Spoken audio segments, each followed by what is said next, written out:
Dreamer, and welcome back to my channel. Thank you for watching today's video. Really excited to be with you, and I think I've got a pretty good story for you today. Now, today's book is titled No Beast So Fierce, and it is about the man-eater of Champawat. Now, we don't know the year, nor does history tell us the name of the poacher, but around the turn of the 20th century, a man made a terrible mistake.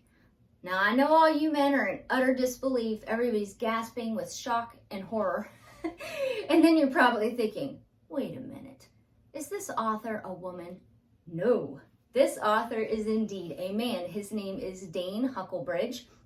He is a graduate of Princeton University. His book, A Castle of Water, was published in 2017, and No Beast So Fierce was published in 2019. Now, I actually picked this book up a year ago. It piqued my interest. I decided to read it to my kids for part of their homeschool.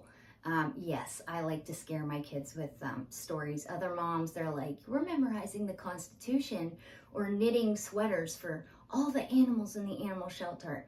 I read my kids about man-eaters and then take them on a trip to the zoo. So, I don't know why I don't have more friends. I'm so much fun to hang out with.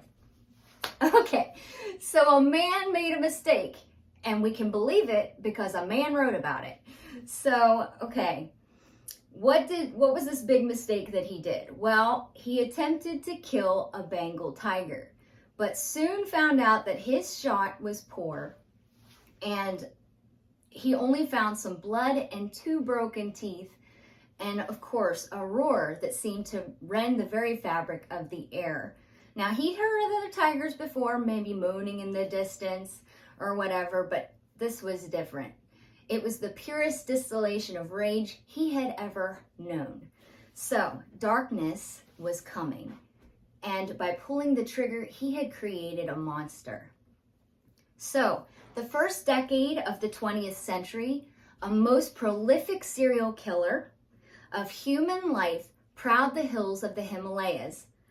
And this Royal Bengal tiger was known as the man-eater of Champawat, or the demon of Champawat. Now, she roamed free for the better part of 10 years, and she was quite the escape artist. They had many people try to hunt her down.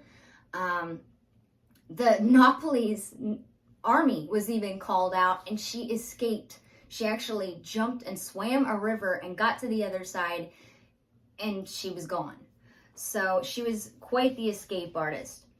Now, her reported tally was 436 human souls. Some more believe, which is more than any other individual killer, man or animal, before or since.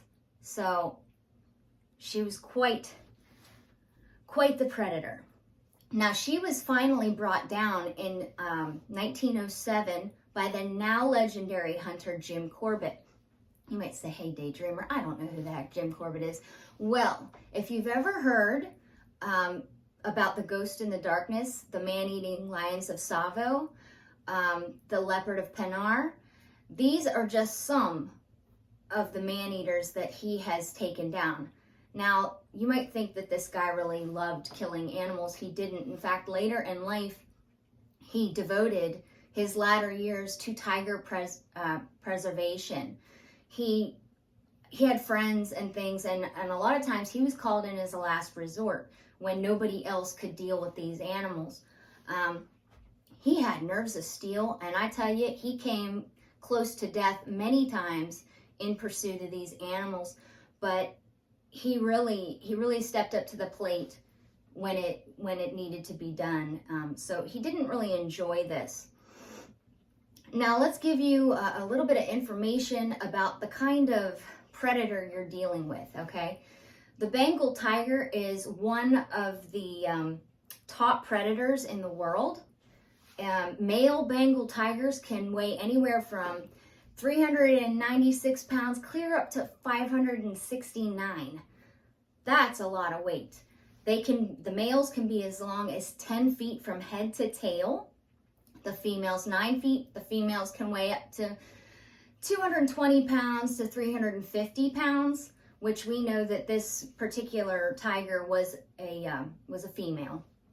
So she would have been a little bit smaller, but still, when she was killed, it was determined that she was extremely healthy. Even though she had a prior injury, you know, she could have probably lived on for quite some time. Now, out in you know, free, they can live up to around 14 years or so. In captivity, they can live as long as 25. Now, the Bengal tigers have the largest canine of the big cat family. And I'm going to show you so you got a better picture. They are 4 inches long. Okay, it's on 4 inches, but let's turn it around so you can see the yellow. Look at this compared to my face. Yeah, that's some big teeth. I thought I had big teeth. I have to always say I have horse teeth. But yeah, I don't really have that big of teeth. So that's some pretty big canines. They also have their bite pressure is one of the greatest. In fact, I think they come in second behind the jaguar. They have 1,050 pounds per square inch of bite pressure. They also, Bengal tigers, also have some of the meanest punches ever. I mean, one strike of their paw can cave in a cow's face, okay? So you think about what that could do to a human face. Now, this particular tigress didn't behave in the way that other tigers did. Because her prey was human, and actually it was mostly young women or children, she hunted at the daytime. They never had any recorded attack happening at night. And, you know, most cats and cats in general are more nocturnal animals. She hunted during the day.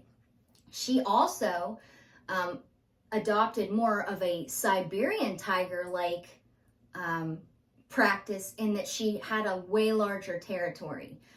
Bengal tigers have large territory as it is. They can roam up to over 24,000 miles for territory. Siberian tigers, I'm not exactly what their range is, but it was much greater. So they also are known for their rival attacking abilities. Okay, so tigers usually eat things like water buffalo, wild boar, caiman, deer, things like that. But they have been known that when prey is scarce to attack leopards and wolves. So they're quite the predator if they can take on a leopard, because leopards are pretty BA. So now the biggest threat to tigers today and even back then was poaching and of course the decrease of their habitat. Now, Bengal tigers, if you shave their hair, they're still striped underneath. Now, where you shave zebra, their skin is black. And then, of course, their stripes come with their hair. So their skin is black. But a tiger, even if you shave them, they are striped. And their stripes act much like in the way of a human fingerprint. None of them are the same.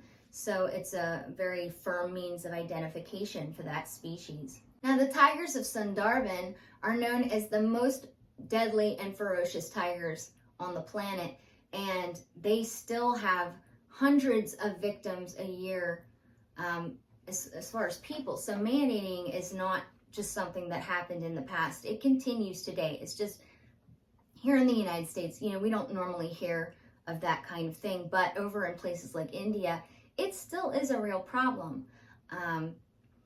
So now, you can't tell me that cats don't hold a grudge. They absolutely do. They have a longer memory span than humans do, and their short-term memory is 30 times longer. So I really believe this tigress, probably because of the injuries she suffered and, you know, all the people that came after her to hunt her down, I wouldn't doubt for a second if she had a grudge against humanity.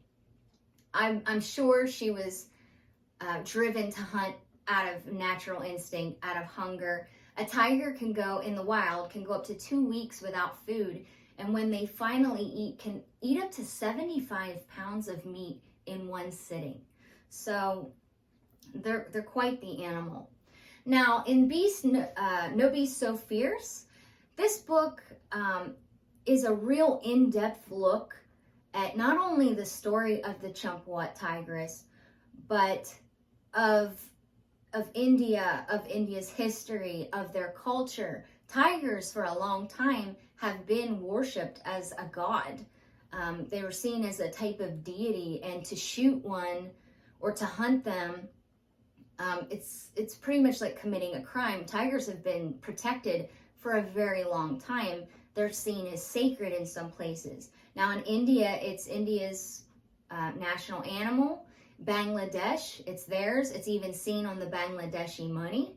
So if you want to read this book, be prepared not only for a thrilling hunt. There were times in this book I kind of found myself holding my breath. It's pretty cool. It's a pretty cool book, but also be prepared for an in-depth history lesson, because they don't want you to hate tigers or to see them all as man-eating beasts. This book shows the contributing factors that would have led up and still does lead up to this type of behavior. So if you're not really interested in the history lesson, you might be better off to read Jim Corbett's personal account. He did write down all of his hunts. You may be better off looking up that, but if you want a fuller story, then No Beast So Fierce is the book for you. Now, I promised in my last video that I would have a giveaway. Well, I didn't want to be a liar. I actually ended up switching. I think I mentioned this before. I ended up switching around the order of the books that I was presenting, because when I had figured out that I was going to go to the zoo, I had really hoped to have actual footage of a tiger to add to the video to, kind of break up the monotony. And plus, they're beautiful animals. And of course, anytime you get a chance to see one, it's a nice thing. So, but I do have a giveaway, but you got to follow some directions. You'll have a chance to win a nice insulated cup that features a tiger on it, of course. I have 2 designs. One person will win. And so a month from today, I should have looked up the date. I can repost it on here later. But I'm going to give you a month for people to see this and to participate. You get one chance to win. And so you have to, in order to be entered into the drawing, you have to like. If you're on YouTube, like, subscribe. Make sure you hit the bell notification so you can get all notifications when I post something.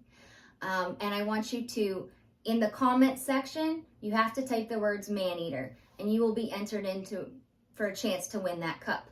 Now, because I am just a small drop of water in the world of social media, I have to limit shipping to the United States. I'm just a normal average person. I don't have lots of funds, so I gotta keep my shipping costs down. But I do like to give stuff away when I have the chance. So if you want to be entered in to win that cup, please make sure you comment. If you're on TikTok or Instagram and you're seeing this, like the video, follow me, and write in the comment section, man-eater. If you enjoyed today's video, please leave me a comment. I'm always glad to hear from people, and I really hope that, in spite of the fact I wasn't able to get actual tiger footage, that you did find this interesting, and maybe you'll pick up the book, No Beast So Fierce. Now, my thumbnail says man-eating tigers and a trip to the zoo.